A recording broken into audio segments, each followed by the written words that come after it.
Mr. Smith, whenever you're ready. Thank you very much. Thank you for taking the time today.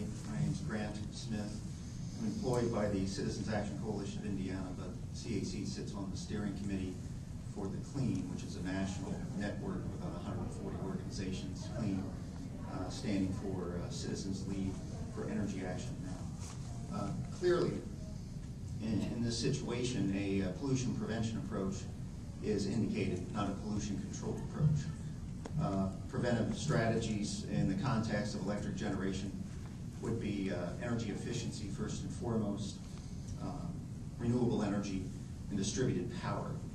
The technological advances that are now occurring with these technologies provide us the ability, and including storage technology, which is now being tested and piloted, provide us the opportunity, according to a number of studies, to phase out coal-fired and nuclear power within the next 35 to 40 years.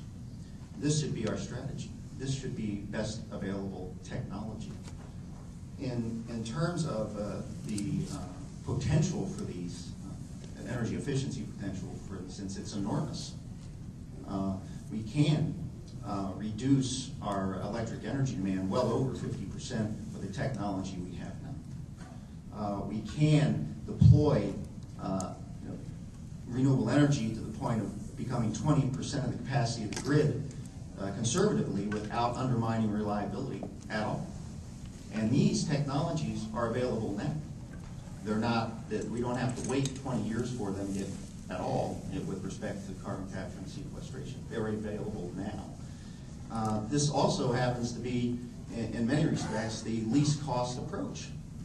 And when you look at cost effectiveness and best available technology, that's critically important for people in this country in terms of affordability, affording their utility bills. They have to afford health care bills. People are really under duress now, and this could create an economic boom. We are sitting literally on an economic development program that with unprecedented impact in terms of job creation. And if you look at any study, a serious study, it looks at efficiency and renewables separate or in combination. They always compare the best available, or the business as usual. Business as usual being nuclear and coal primarily, and natural gas to a certain extent. And in every case, you get more jobs. It's cheaper. It results in hundreds of billions of dollars in savings over our current generating system.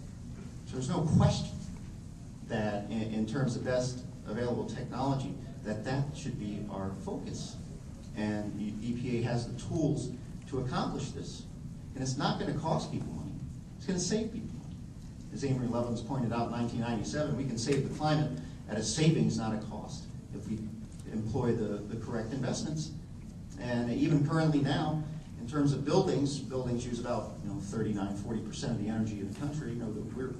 We have the ability to save 60–80% of the energy in those buildings now.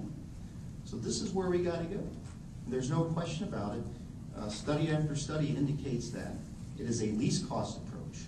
It creates the most jobs. It creates affordable bills, and it cleans the air, which is very important in terms of the previous testimony, in terms of public health and the costs exacted by coal-fired power plants on the public health. So the CLEAN supports a phase-out strategy for coal-fired and nuclear power. The technology is available to achieve that. The advances are